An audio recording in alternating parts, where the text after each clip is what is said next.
Assalamualaikum warahmatullahi wabarakatuh.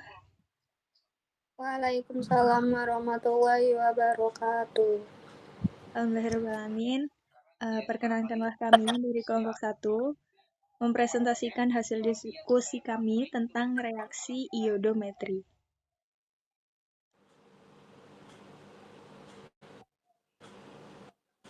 Sebelumnya perkenalkan, kami terdiri atas Megita Cindy Claudia, Nur Korinah, Safana Hairunisa, Soimatur Rahma, Talita Fikri Vivian Nabila, Talita Nurul Azmi Fadilah, Rizka Olivia, dan Putri Salsabila Fatikasari.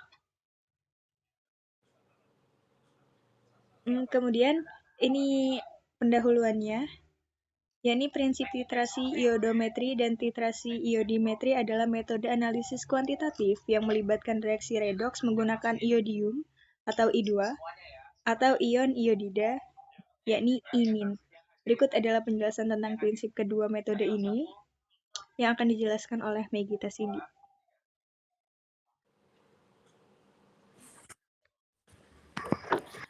Yang pertama, titrasi iodimetri. Prinsip titrasi iodimetri adalah metode titrasi langsung yang menggunakan larutan iodium atau I2 sebagai titra untuk mengoksidasi zat yang bersifat reduktor. Prinsip utamanya adalah reaksi redoks, di mana iodium akan direduksi menjadi iodida. Yang kedua, titrasi iodometri. Prinsip titrasi iodometri adalah metode titrasi tidak langsung yang melibatkan pembentukan iodium atau I2 secara in situ dari ion iodida. Iodium yang terbentuk kemudian dititrasi dengan larutan standar seperti natrium tiosulfat atau Na2S2O3.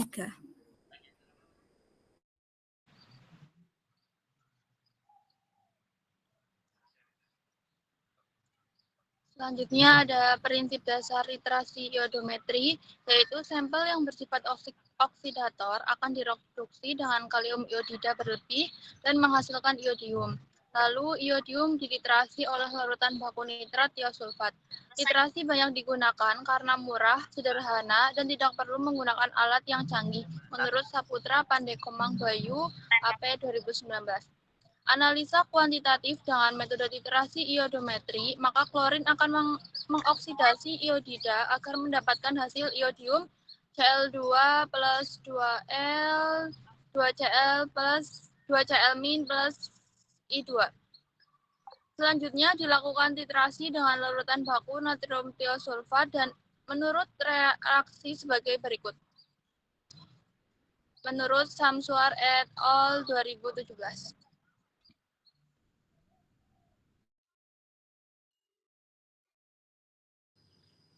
Kemudian indikator. Indikator dan penetapan titik akhir titrasi dalam iodimetri dan iodometri. Indikator utama yang digunakan dalam kedua metode ini adalah larutan kanji atau amilum. Kanji membentuk kompleks dengan iodium atau I2, I2 bebas, menghasilkan warna biru tua yang khas. Warna biru ini digunakan sebagai penanda keberadaan iodium bebas dalam larutan.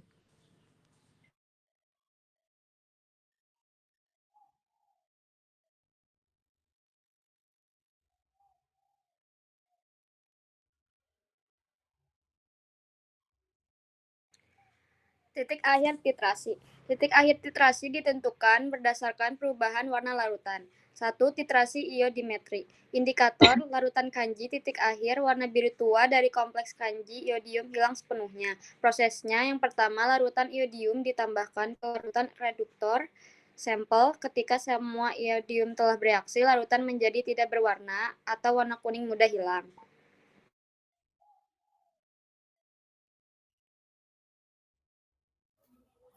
Yang kedua, titrasi iodometri.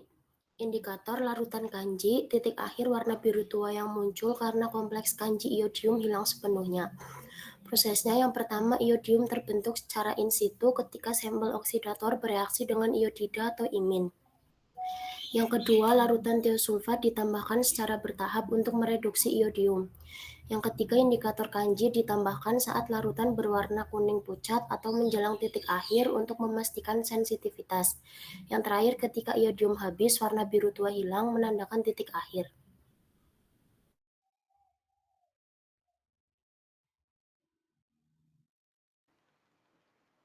Pembuatan dan pembakuan larutan baku natrium tiosulfat.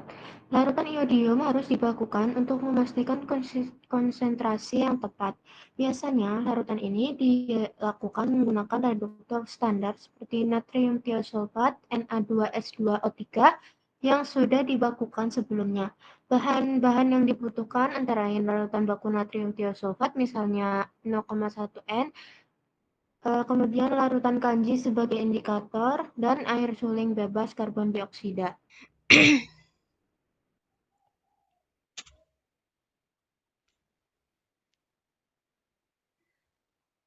Pembuatan dan pembakuan larutan baku natrium tiosulfat. Prosedur pembakuannya yang pertama yaitu pipet 25 ml larutan iodium yang akan dibakukan ke dalam Erlenmeyer.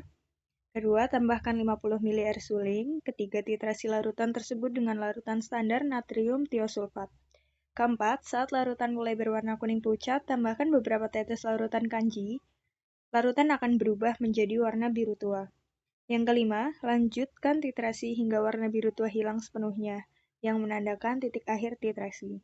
Pembuatan larutan iodium melibatkan pelarutan iodium dalam larutan Kl, sedangkan pembakuannya dilakukan dengan titrasi terhadap larutan standar natrium tiosulfat. Proses ini memastikan larutan iodium memiliki konsentrasi yang akurat untuk analisis.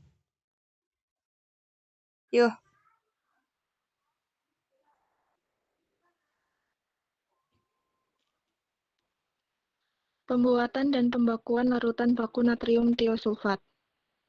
Standarisasi natrium tiosulfat atau Na2SO2O3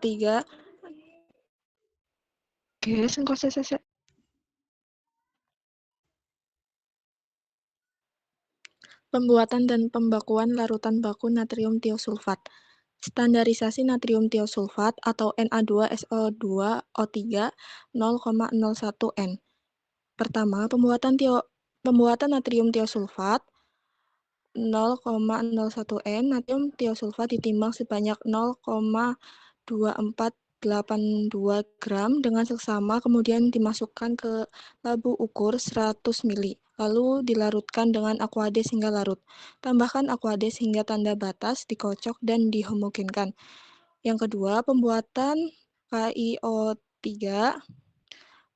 0,01 N kalium iodida ditimbang sebanyak 0,0357 gram dengan seksama, kemudian dimasukkan ke labu ukur 100 ml.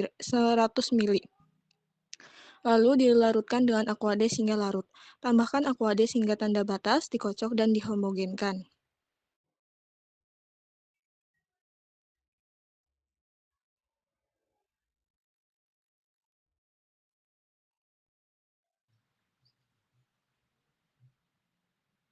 Yang ketiga, pembuatan larutan HCl2N, labu ukur 100 ml. Yang ketiga, pembuatan larutan HCl2N, labu ukur.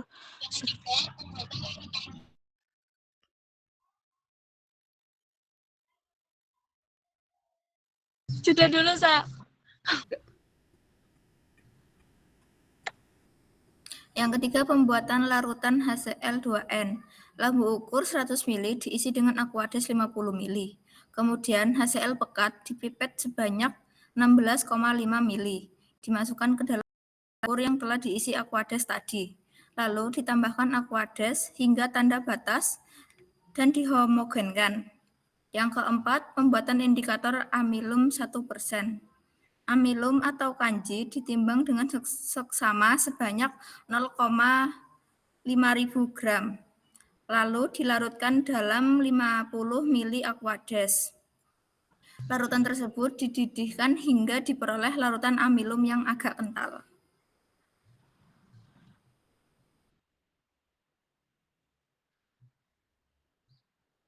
Kemudian ada standarisasi natrium tiosulfat atau Na2S2O3 0,01 N. Yang pertama, buret diisi dengan larutan natrium tiosulfat atau Na2SO2O3 0,01 N. Kemudian larutan KiO3 0,01 N dipipet sebanyak 10 ml ke Erlenmeyer. Lalu ditambahkan 2 gram Ki, goyang perlahan-lahan hingga larut sempurna. Kemudian ditambahkan 10 ml HCl2N dan segera dititrasi dengan natrium tiosulfat. Saat warna kuning hampir menghilang, hentikan titrasi dan tambahkan 5 tetes indikator amilum. Lanjutkan titrasi sampai warna biru tepat menghilang. Kemudian volume pentitrasi dicatat, lalu langkah A dan langkah G diulangi sebanyak 2 kali.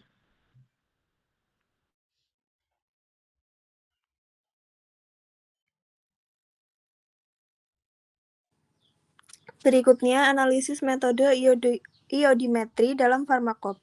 Aplikasi metode iodimetri dalam farmakop banyak digunakan untuk penentuan kadar senyawa yang bersifat reduktor, seperti vitamin C, sulfit atau tiosulfat, serta beberapa zat aktif obat tertentu. Berikut adalah aplikasi titrasi iodimetri menurut farmakop. Yang pertama, penentuan kadar asam askorbat atau vitamin C. Reaksi iodin atau I2 akan bereaksi dengan asam askorbat mengubah iodin menjadi ion iodida. Indikator larutan iodin itu sendiri bertindak sebagai indikator. Ketika seluruh asam askorbat telah bereaksi, warna larutan berubah menjadi kuning akibat kelebihan iodin. Aplikasi digunakan untuk analisis kadar vitamin C dalam sediaan farmasi seperti tablet, sirup, atau injeksi.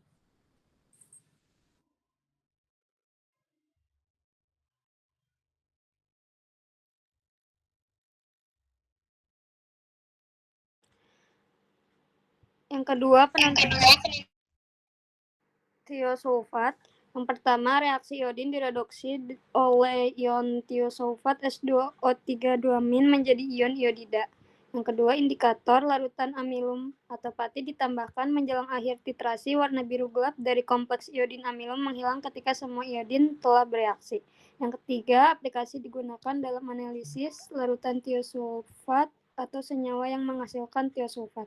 Yang ketiga, penentuan sulfit atau SO3-2-.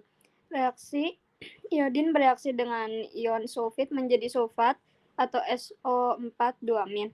Indikatornya amilum ditambahkan sebagai indikator akhir. Untuk aplikasi untuk menguji kadar sulfit dalam larutan injeksi atau bahan farmasi.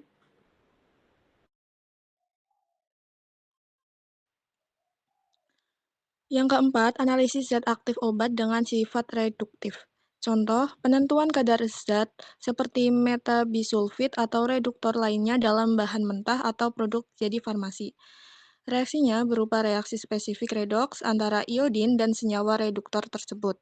Prosedur umum dalam farmakope yaitu pertama larutan standar iodin, misalnya N/10 atau 0,1 N digunakan sebagai titeran. Yang kedua, larutan amilum ditambahkan sebagai indikator akhir untuk mendeteksi keberadaan iodin bebas. Yang ketiga, reaksi dilakukan dalam suasana asam untuk menghindari interferensi.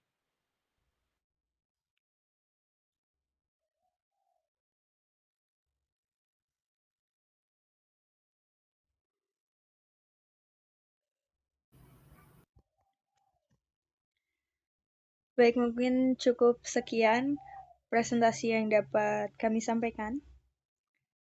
Ini ada kata-kata, kehidupan adalah labirin tak terduga yang terus menguji kemampuan kita untuk bertahan. Sekian dari kelompok 1, bila ada kekurangan kami mohon maaf. Wassalamualaikum warahmatullahi wabarakatuh. Waalaikumsalam warahmatullahi wabarakatuh. Waalaikumsalam warahmatullahi wabarakatuh.